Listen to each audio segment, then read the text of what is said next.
Okay, so here we are. We made it to September. This is when the wheels are supposed to start falling off in terms of everybody's predictions about what's going to play out with COVID, CERB, and mortgage deferrals ending, schools going back into progress, potentially a second wave. What's going to happen and what happened last month? Let's take a dive into it here. Okay, so I want to start this off with a couple of quick headlines from the Peterborough Examiner here in the past couple of weeks. So this first one right here, expect to face challenges as Peterborough prepares for significant population growth. Another one, transportation master plan being revised, and I want to take a quick quote out of that. The city's master transportation plan hasn't been updated since 2012, states a city staff report from last year. And back then, population forecast predicted Peterborough would have 88,000 people by 2031. But according to the city's website, Peterborough's population had surpassed 81,000 by 2016 and is now projected to reach 103,000 by 2031. Okay, so let's back up a little bit. We just got a revised population growth update of 15,000 people in the next 10 years. We went from 88,000 in 2031 to 103,000 in 2031. That's 15,000 people. That's 1,500 a year if we look at that from roughly a 10-year span. And that is roughly, with about 3 residents per household, an extra 500 homes a year that our city is going to need to keep up, in addition to any regular anticipated growth. Okay, so according to these predictions, we're going to need an additional 500 homes a year above and beyond what we might have already been able to anticipate. Now, our city typically builds somewhere in the range of 200 to 350, and in banner years we've done 400 plus, and now we're going to need 500 dwellings a year for the next 10 years, every single year. And there's no detached homes available right now in Peterborough. New homes. We got the Lily Lake Road subdivision that's looking at fall permits. So how many new builds are we going to be able to do this year? Certainly, I don't think 500. And so, okay, that's got to spill over into next year. So no big deal. Just next year, we've got to do an additional 1,000 to keep on track, and then keep up with another 500 every year after that. You guys can see where I'm going with this. There is so many people moving here and not enough service land. I don't think we're going to be able to keep up. Let's get into the market update and see what the stats say. Okay, August sales, 148 total sales, 124 active listings at the end of the month.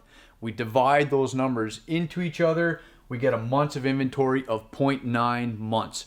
That means if sales keep up at this pace and no new listings were to come on, it would take roughly just under a month to burn through all the active listings in the city. We've gone through this in all my previous market update videos. A balanced market is closer to 4 to 6 months of inventory.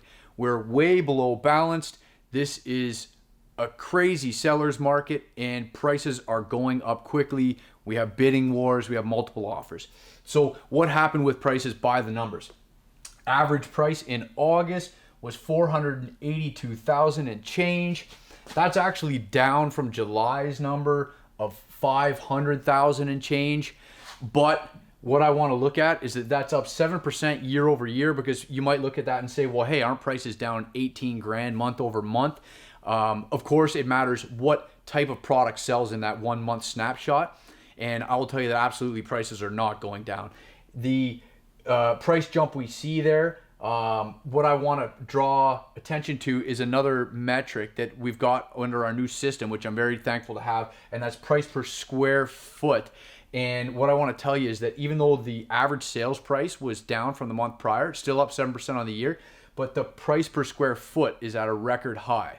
So price per square foot was up month over month, and this is the highest that we had on the records that I was able to see. So that means that even though, yes, the average price was down this month, not as many listings sold in the higher price points this month to show a higher average sales price in the volume. But when you look at the price per square foot going up, it means that people are paying more for less. So people are continuing to get diminishing value for their dollars and what they're paying for. And that brings me on to a couple of topics: multiples, bubble, and population boom.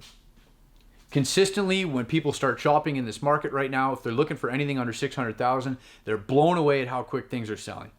If you see something good and it's not holding offers, if you're not ready to do something right away that night, you got to be willing to accept that that property might not be there tomorrow, and that's the state of our market.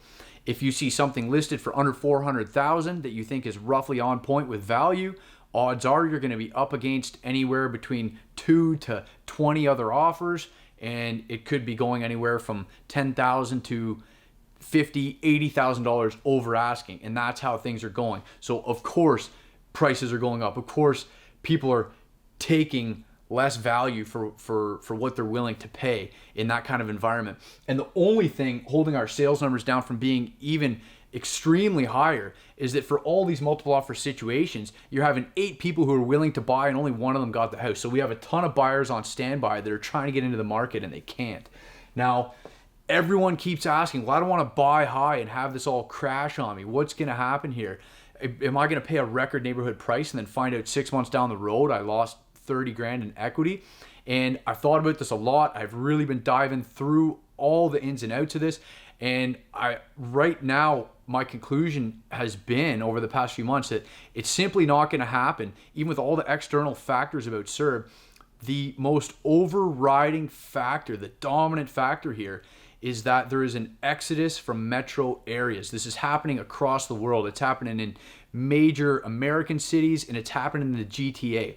So if we have a second wave of COVID, I think it's just going to force even more people out of the city than there already is. The more jobs that become mobile, the more that people don't want to live in townhomes and condos, the more that people crash our market.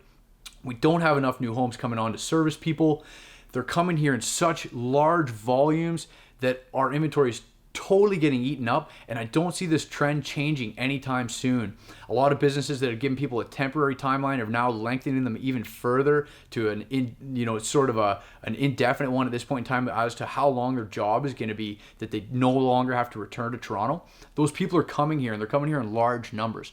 So when we look at the multiple offers, there's more people looking than there is homes available. There's not a lot of selection. When we talk about a bubble, I think that the bubble ends if in some way this whole pattern reverses and everyone decides, hey, I want to be back in my condo. COVID is not an issue. I have to return to my job. I have to be in the city 5 days a week. And when I say the city, I mean downtown Toronto. And I don't see any of those things happen in the short term. COVID is still running rampant in a ton of other countries and major cities in the world, growing at exponential numbers. The chance of us not seeing a second wave is fairly minimal, and we've actually already started to see a bit of a surge in the last couple weeks in Ontario. What happens if we see another breakout? The market shuts down again. People can't bring new inventory to the market. We have a total squeeze, and we have even more people looking to get out of the city because they have either one, can't afford their large Toronto mortgage and they have lots of equity to come spend somewhere affordable like here. 2, someone's job who wasn't mobile before is now mobile, and another wave of people comes this way. And then 3, we have the inventory squeeze that happens from another wave of COVID, and all those people trying to come and get it all at once when there's no inventory. I think that things are just going to keep going up right now. Correct me if I'm wrong, guys. I really want to hear the honest, hard facts about why this might be wrong, because it's very important for us to understand this. But right now, that is my opinion, and I think there's a lot of things pointing towards that is holding true. And then lastly, population boom. That's it. We are just seeing tidal waves of people coming here.